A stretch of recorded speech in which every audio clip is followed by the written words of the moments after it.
सभी का बहुत बहुत शुक्रिया। आप specially Jammu and Kashmir electrical engineering graduate association JK का पावर डेवलपमेंट डिपार्टमेंट से वाबस्ता एसोसिएशन की आज प्रेस कॉन्फ्रेंस को कवर करने के लिए यहाँ पे आए, इसके लिए मैं आपका तहे दिल से शुक्रिया अदा करता हूँ। आज की प्रेस कॉन्फ्रेंस बहुत ही अहम मुद्दे पे की जा रही है, बिकॉज करंटली बजट डिस्कशन जो है पार्लियामेंट में अंडरवे है power development department street grants को लेके।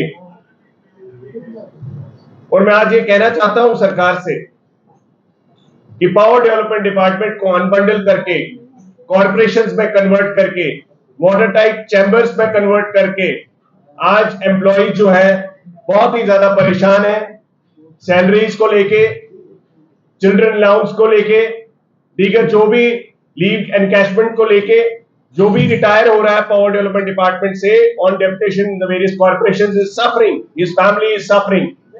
तो सेंट्रल गवर्नमेंट और जेएंडके गवर्नमेंट का मैं ध्यान इस तरफ आकर्षित करना चाहता हूं कि आप सब लोग इस चीज के ऊपर डिसीजन ले लीजिए कि जिस तरीके से पावर डेवलपमेंट डिपार्टमेंट पहले बंडल स्ट्रक्चर में काम करता था, उसी तरीके से वापस इसको बंडल किया जाए और ग्रांट इन एड सिस्टम से बाहर निकाला जाए। ग्रांट इन एड सिस्टम की वजह से इतना बड़ा बजट, 20,000 से ज्यादा मुलाजिम जो पावर डेवलपमेंट डिपार्टमेंट में सर्विंग एम्प्लॉइज है और 10,000 से ज्यादा डेली वेजेस की एक्सपेंसेस को मीट अप करने के लिए जो ग्रांट इन एड का मैकेनिज्म है टोटली फेल हो चुका है। इस मुद्दे पे मैं पहली तो गवर्नमेंट को ये बताना चाहता हूं।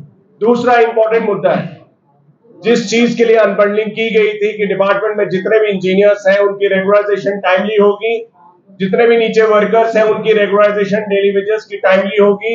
अभी मैं ये कहना चाहता हूं 2019 से अभी तक पिछले 2 साल में जो पिछले इमीडिएटली 2 साल गए हैं, एक भी रेगुलराइजेशन इंजीनियर्स की नहीं हुई है। सभी जो इंजीनियर्स हैं करंटली डिपार्टमेंट में serving at the level of ED, MD और even chief engineers, all are substantively assistant engineers. ये पूरे देश में कहीं ऐसा एग्जांपल नहीं है और पिछले लगातार ये हमारा तीसरा टेन्योर है और हमें ये शर्म के साथ कहना पड़ रहा है कि गवर्नमेंट लगातार जो है इस चीज को इग्नोर कर रही है और भी रेगुलराइजेशन के मामले में हमारी कोई भी प्रोग्रेस पिछले 2 साल में नहीं आई। मैं गवर्नमेंट से अपील करना चाहता हूं इसके ऊपर संजीदा होकर कदम उठाएं। दूसरा मैं कहना चाहता हूं पावर डेवलपमेंट डिपार्टमेंट में 10 से ज्यादा चीफ इंजीनियर की पोस्टें खाली हैं। मार्च 2023 के बाद, मार्च 2023 स्पेसिफिकली 1.5 साल होने को हो गया, एक भी चीफ इंजीनियर की प्रमोशन नहीं की। आज की डेट में 10 से ज्यादा वैकेंसी चीफ इंजीनियर लेवल पे खाली है और टोटल सैंक्शन स्ट्रेंथ जहां पे 14 और आज की डेट में 5 लोग जो है 15 लोगों का काम कर रहे हैं eight the level of chief engineer additional charge के बेसिस। ऐसी सुपरिटेंडेंट इंजीनियर्स की पोस्टें 13 से ज्यादा खाली। एग्जीक्यूटिव इंजीनियर्स जो डिवीजन हेड्स हैं more than 64 are vacant currently. 127 में से nearly 64 positions are vacant at the level executive engineer जिन्होंने डिवीजन चलाने। More than 100 vacancies at the assistant executive engineer level are vacant. Ground पे supervision zero हो रहा है। ऐसी एनफोर्समेंट एजेंसीज हमारी for the code of conduct if it happens comes into place, recruitment should be immediately started. We cannot face the people anymore without any manpower. At the same time मैं government से कहना चाहता हूं on account of poor billing efficiency हमारे जम्मू के 4 और नजदीक कश्मीर के भी 10 इंजीनियर्स को सस्पेंड किया गया on account of poor billing and collection efficiency, AT and C losses को लेके। आज की डेट में इंजीनियर्स ओवरबर्डन्ड होने के साथ साथ इतना मेहनत करने के बावजूद सस्पेंशन फेस कर रहे हैं। उनकी रीइंस्टेटमेंट के लिए हमने बार-बार गुहार लगाई, चीफ सेक्रेटरी साहब की डिस्कशंस भी हुई और आज की डेट में अभी भी 6 मंथ्स है पास्ट ऑन, उनकी रीइंस्टेटमेंट नहीं की गई। This is really undemocratic.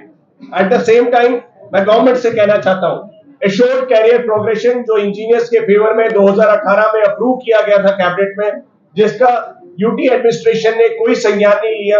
अब जो सब कमिटी बनी है फॉर दिस पर्पस, मैं शालीन काबरा साहब से और अपने एडमिनिस्ट्रेटिव सेक्रेटरी प्रिंसिपल सेक्रेटरी साहब राजेश प्रसाद साहब से और चीफ सेक्रेटरी साहब से यह अपील करना चाहता हूं, engineers are the nation builders. आप सब लोगों के सामने उनका काम है। जिस तरीके से आप वेटरनरी डॉक्टर्स, पुलिस, केएस ऑफिसर सभी को आपने एश्योर्ड कैरियर प्रोग्रेशन के ब्रैकेट में लाया।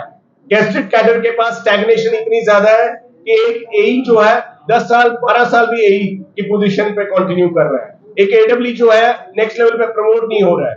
तो इस लेवल इसके लिए स्टैग्नेशन को रिमूव करने के लिए assured career professions engineers in general और power development department in particular के लिए इमीडिएटली अनाउंस करना चाहिए before the code of conduct sets in, अगर ऐसा होने जा रहा है।